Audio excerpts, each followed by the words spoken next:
The human soldier stepped onto the platform and immediately wished he had stayed in the transport bay sipping recycled coffee like a sane person. The wind of the station's orbital turbines slapped against his jacket, which flapped like a scared bird, and the distant gas giant below churned in colors that made him feel like he'd accidentally walked into someone's psychedelic mood ring. He squinted at the figure blocking the pathway, tall, impossibly straight-backed, and all the parts of a human that were familiar except for the ears, which were long and pointed and flicked like antennae whenever she moved. The soldier cleared his throat and attempted a confident salute, which came out more like a flailing arm gesture that nearly took off a control panel. Greetings," he offered as though alien guards enjoyed vague human niceties.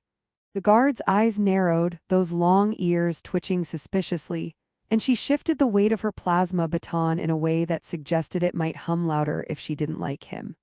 "Humans," she said, and the word sounded like it had been dipped in sarcasm and served cold. "Always arriving at the wrong sector with the wrong attitude. Stand still. Explain." Her voice had a low, controlled hum like the station itself was vibrating through her words. Yes, that's exactly what I'm doing. Explaining," he stammered, stepping backward 1 foot too far and tripping over the magnetic cable that hummed beneath his boots. He recovered by grabbing a handrail that wasn't there, flailing, and landing in a position that was, in some twisted sense, heroic, if heroic meant sprawling on the floor with one boot precariously dangling over empty space. The guard made a sound that might have been amusement but could also have been the prelude to incineration. He couldn't tell. "I see," she said. "Clumsy humans are predictable. Stand up." He did, and in a spectacularly graceless fashion nearly bowled her over with his elbow. She sidestepped effortlessly, her long ears twitching, and her expression was entirely human except for the part where she looked like she could have snapped him in half and still made it to lunch. "Now your purpose here, be concise, do not invent." The soldier tried to be concise. "I'm here to deliver very important data to, your commander." He fumbled for a name, any name, but all he got was a mental blank accompanied by the faint buzzing of the station's energy conduits. "Data about, space stuff, strategic space stuff." He gestured vaguely toward the distant stars, and one of them exploded in a miniature flare on the station's observation screen, which he immediately pretended to notice on purpose. The guard's eyes followed, unimpressed. "Space stuff is a category, not a purpose," she said. "Are you trained in diplomacy or just survival?" "Both," he declared with more confidence than he felt, and immediately regretted it when his boots slipped on the magnetic tiles, sliding him a good 2 meters toward the edge of the platform before he managed a miraculous recovery. "Mostly survival," he admitted, dusting himself off. "Diplomacy is kind of optional, hazardous, requires a long-term cognitive investment." Her ears twitched again, the subtle movement betraying something closer to curiosity than irritation. She tilted her head, and he noticed the way the plasma baton reflected the gas giant behind her, making her look like a demigod who also happened to enjoy sarcastic commentary. "Optional, hazardous diplomacy," she repeated. "Explain your metal, it may justify your continued existence." He froze. The metal. He had almost forgotten it, tucked under his jacket and resting against the chest plate he had managed to scrounge from military surplus. It was dented and scratched from every imaginable human conflict, each mark a story, none of which he could recount in less than an hour without risking monotony. Oh, right, the metal. He dug at it clumsily, nearly dislodging his entire jacket, and held it out like a peace offering. "Awarded for bravery, strategic heroics, some of which were absolutely necessary, I promise." The guard leaned forward, ears fully alert now, and scrutinized the small, battered disc. For a moment, he thought she might scan it with some alien tech embedded in her eyes, but instead she tilted her head, hummed softly, and muttered something in a language that made his stomach tight. Then unexpectedly she laughed, a low, controlled laugh that sounded like a storm contained in a glass bottle. "Humans, you do not waste your imperfections, do you?" The tension lifted fractionally, like a door unlatching. He tried to smile, ended up grimacing, and muttered something about interstellar charm, which made her ears flick once sharply, and he took that as approval. "Follow me," she said, stepping aside, her armor glinting with alien light. "Do not trip, not yet." He nodded, attempting to walk like a dignified soldier rather than a human who spent his life tripping over perfectly flat terrain. They moved down the platform toward the station entrance, and he made a mental note to himself. The guard's sarcasm might be lethal, but it was at least human adjacent. Halfway down the corridor, he noticed the walls shimmered with panels showing the station's energy grid, alien flora suspended in zero-G terrariums, and tiny robotic drones whizzing by like irritable hummingbirds. One of them zipped past and bopped him on the shoulder. "Ow!" he yelped, spinning around. The guard's long ears twitched and she muttered something like accidents happen with an amused undertone. He realized she meant it as a lesson. If he survived the walk through the station without tripping over something or angering a sentient drone, he might just survive her judgment. By the time they reached the first security checkpoint, he was already sweating beneath his jacket, though the temperature of the station was carefully controlled. The guard's eyes followed him closely and he tried to make small talk. "So, is it always like this? Alien guard stops human trips, alien laughs." He attempted a wry smile, which only caused one of the station's hovering maintenance drones to emit a distorted laugh track. Her ears flicked, and for the first time he thought he saw something human in her, a trace of amusement, a crack in the armor of authority. "No," she said simply. "Usually they are boring, you are tolerable." The human soldier swallowed. That sounded like a compliment in some universe, right? He straightened, smoothed out the wrinkles in his jacket that had survived 4 spaceports and a meteor shower, and followed her deeper into the station, trying to appear confident, though internally he was certain the next 10 minutes could easily include him floating into a reactor core, alien plasma weapons, or both. Somewhere behind him, the hum of the gas giant pulsed against the station, a reminder that in this strange, vast corner of the galaxy, danger and humor were often intertwined, and that sometimes surviving both required nothing more than a medal, a smile, and the ability to trip in the most charming way imaginable. The corridors of the station twisted and arched like the inside of a living organism, though he reminded himself it was alive, at least, not in the sense that complaining humans considered alive. Every step the soldier took was a careful negotiation with gravity fields that shifted unexpectedly, sending him sliding forward like a reluctant skater. The guard walked ahead with deliberate, precise movements, her ears angled toward the ceiling, toward the whirring energy conduits, and occasionally toward him, as though she were tracking his mental state as much as his physical one. "Do not collide with anything," she said casually, as if collision were a human pastime, "or I will consider it an act of war." "Yes, of course," he replied, attempting to sound confident, though his first 2 attempts had nearly caused him to fall into a low-gravity shaft that hummed ominously. "I'm very careful, strategic care is my specialty." He tried to grin. The guard glanced over her shoulder, one brow raised, and he realized she could read lies as easily as a universal translator read alien text. He swallowed and decided to stick to truth, mostly strategic care, sometimes accidental chaos. She hummed a note of acknowledgement and moved on, the sound of her boots a soft tap against the metallic floor.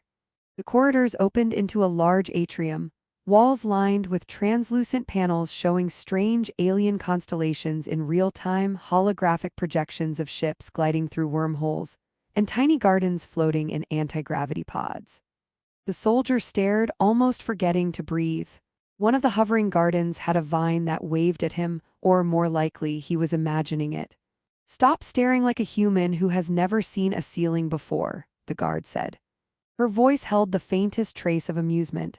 "They might notice your inadequacy and laugh." I'm acclimating," he stammered.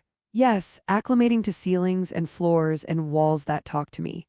He jerked a thumb at a display showing his projected weight and steps per minute, annotated with alien symbols that meant either good or "we are watching you." The guard's ears twitched, and for a moment he thought he detected a smile forming. "Data delivery is not observation tour," she said, "though your commentary is tolerable." He tried not to trip over his own feet as he followed her deeper into the station. At one point, a maintenance drone zipped by, tossing a small tool that bounced off his shoulder with perfect aim. "Ow!" he yelped, and the guard's ears flicked sharply. "It's fine," she muttered. "It is programmed to avoid humans, mostly." She hummed again, the sound vibrating in the air. He could have sworn it was a chuckle. After what felt like an eternity of twisting corridors, the guard finally stopped in front of a door that shimmered with alien symbols. She touched the surface and it parted silently, revealing a room filled with strange instruments humming, whirring, and projecting lights like a private supernova. The soldier's eyes widened. "A nice place you've got here," he said. "Reminds me of a laboratory, if laboratories were powered by, magic stars." "It is a laboratory," the guard replied. "And it is not magic, everything is precisely calculated." Her ears twitched as she motioned for him to step inside. "Sit." He complied, nearly knocking over a hovering data panel with his boot. She ignored it, which he considered a small victory. She crossed the room and gestured toward a small scanning device hovering near her console. "Explain the metal," she said. "It bears a mark that is recognized throughout our quadrant. It speaks louder than your words. Humans have a way of undervaluing such objects." He took a deep breath, tapped the metal hanging from his neck, and felt its weight settle against his chest. It's from Earth," he said, as if that explained anything. "Awarded for bravery in combat. I saved, well, a lot of people. Technically, some of them wanted to sue me afterward, but," he trailed off, realizing he might have overshared. The guard's ears twitched sharply, and for a moment he imagined them pointing at him in a silent accusation. Instead, she leaned over the scanner, inspecting the metal closely. Her eyes widened slightly, just enough for him to notice. "Humans," she said softly, "sometimes surprise us in ways we do not anticipate." She hummed a sound that resonated through the room like a low-frequency warning or maybe appreciation. The soldier blinked. "Wait, is that good?" She didn't answer immediately.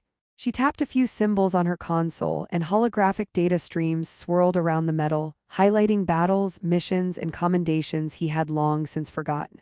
"Recognition," she said finally. "Even in the smallest form it carries weight, it commands respect." He swallowed hard, feeling the tension drain from his shoulders for the first time in hours. "So, I'm not going to be vaporized?" he asked, trying to add a touch of humor. The guard's ears twitched, and he could swear she tilted her head just slightly, which he interpreted as the alien version of a smirk. "You are alive," she said. "For now, do not take it for granted, your humor is acceptable. Your clumsiness tolerated, let us proceed." He exhaled and straightened, realizing that for the first time since stepping onto the station, he felt a faint sense of camaraderie. The guard moved to a console and began operating it with the precision of someone born to control the universe, though her eyes occasionally flicked to him, as if gauging his reactions. "Do not panic at the holographic projections," she said. "They are harmless, mostly." He peered at the swirling displays of ships, wormholes, and planetary schematics. "Mostly harmless," he echoed. "I can work with that. I'm great with mostly harmless things." "Good," she said, "because understanding these projections is necessary if you wish to be more than a delivery human." Her ears tilted forward, a subtle sign he interpreted as interest. "Your presence here is unusual, but not unwelcome." He tried to smile, then remembered he had no idea what unwelcome meant in practical terms. "I'll try to stay unusual but not too unwelcome," he offered. She didn't laugh exactly, but her posture relaxed, and her ears flicked in a way that almost looked like she appreciated the attempt. For the next several minutes, they stood together, reviewing projections, sharing short bursts of sarcastic commentary, and exchanging glances that bordered on playful. He made jokes about the alien bureaucracy, exaggerated accounts of human mistakes, and even a poor pun about zero-gravity bathrooms. She didn't roll her eyes, which he considered a personal triumph. Her ears twitched in subtle amusement. By the time the session ended, the soldier realized something remarkable. The intimidating guard, who had seemed ready to end his life with a flick of her baton, had become an unlikely ally. The metal had done more than prevent disaster. It had opened a door, a bridge between human blunder and alien scrutiny, humor and respect, tension and trust. He even dared to joke aloud. "Next time, maybe I can trip my way to interstellar peace treaties." Her ears flicked sharply, but she said nothing, allowing the statement to hang in the air. He took it as encouragement. Walking back through the twisting corridors of the station, he felt lighter, more confident. The universe was vast, full of danger and wonder, but perhaps, just perhaps, a metal and a little clumsy humor could navigate both. The gas giant glowed outside the station windows, casting colors across the metallic floors, and he realized that surviving this day would not require perfect skill. It required resilience, wit, and maybe, just maybe, an appreciation for long ears that twitched at all the right moments. The human soldier stepped carefully onto the observation deck, his boots clicking softly against the polished metal, though he secretly imagined he was making dramatic space hero noise. The gas giant outside swirled in hypnotic bands of green and violet, its storms pulsing like a heartbeat. The long-eared alien guard followed behind, her posture relaxed for the first time he could remember, ears tilting forward in a way that suggested curiosity rather than suspicion. "Do humans often make a mess of space stations just by breathing?" he asked, hoping to provoke a laugh. She didn't answer immediately, just hummed, a low, vibrating note that sounded like mild amusement trapped in a hurricane. "I can assure you," she said finally, "most humans are more predictable. Your antics are, however, entertaining." He grinned, his confidence growing. "Thank you, I aim to please, or at least not explode accidentally." Her ears twitched sharply at that, a movement he took as her version of a chuckle. They moved to a railing overlooking the station's central hub, a sprawling network of energy conduits, gravity-shifting platforms, and small service drones zipping between stations like irritable metallic bees. He marveled again at the alien engineering, trying to imagine how a human could ever reproduce such precision.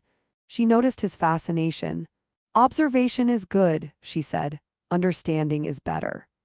He nodded, and for a moment they stood silently, the only sounds the soft hum of the station and the occasional ping of a distant shuttle docking. Then he remembered the metal around his neck and tugged it lightly. "You know," he said, "I never imagined it would get me anywhere in a place like this. All the training in Earth's military, all the missions, I thought it just meant surviving one day at a time. But apparently it opens doors and maybe even friendships." Her ears flicked forward and she tilted her head. "Perhaps bravery has multiple definitions, not just in battle.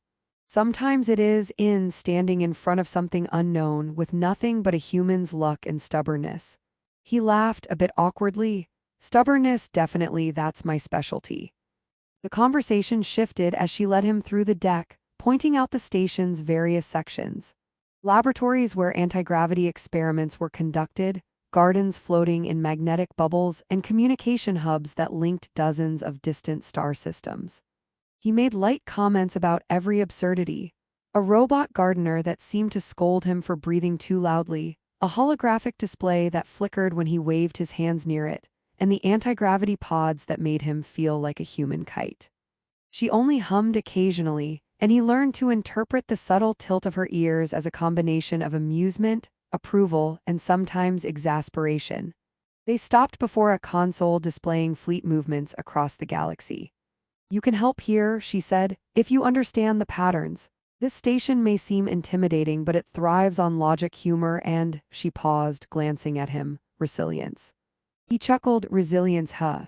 That sounds like a fancy word for tripping around and hoping you survive." She didn't laugh outright, but the tilt of her ears suggested she was tempted. He realized that he had already changed. No longer just a human soldier relying on instinct, now someone learning to read patterns, interpret alien technology, and navigate culture that wasn't his own. Over the next hours, they worked together, reviewing fleet movements, correcting misalignments, and exchanging jokes about the bureaucracy of both human and alien militaries. He told exaggerated tales of Earth training exercises gone catastrophically wrong. She shared stories of drills where recruits had to recite commands while balancing on energy spheres, a practice she found far too amusing to allow him to forget. Humor became a bridge between their worlds, a language neither of them had known they needed.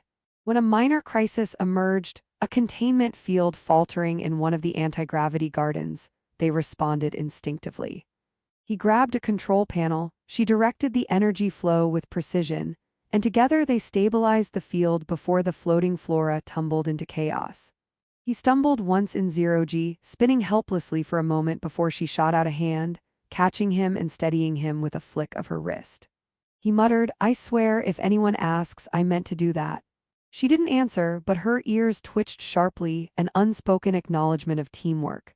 By the time the station's daily cycles slowed and the artificial suns dimmed, they were standing at the observation deck once more. He looked out at the swirling storms of the gas giant below, feeling a sense of accomplishment that had nothing to do with medals or mission reports. "I came here thinking I'd deliver information and leave," he said, "but this feels bigger. More personal. I've learned more in a few hours than I did in years on Earth." Her ears flicked forward. "You have learned and you have adapted. That is rare, even among humans. That is also why you are still here. Not merely for your medal, but for your ability to navigate uncertainty with humor." He laughed softly. "So humor is officially a survival skill. Good to know." She hummed again softly in what he took as the closest thing to a nod. "And bravery is sometimes about standing still when everything expects you to fall apart." He turned to her, finally seeing not just the guard who had stopped him at the station's entrance, but someone who understood the delicate balance of trust and respect. "I guess we make a pretty good team," he said, in a very chaotic human way. "Indeed," she replied, the corners of her lips twitching almost imperceptibly and her ears moving in time with some private rhythm. In a galaxy full of chaos, even humans can contribute meaningfully. For the first time since his arrival, he felt at ease. The station was no longer an intimidating labyrinth, the guard no longer a threat, and the medal around his neck no longer a simple decoration but a symbol of trust and recognition that bridged worlds. He realized he had grown not just in skill but in perspective. Humor, patience, adaptability, and the willingness to stumble through alien culture had earned him more than survival.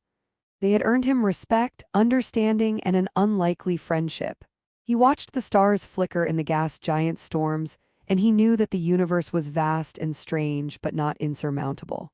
Lessons learned on one world could ripple through another, small acts of bravery could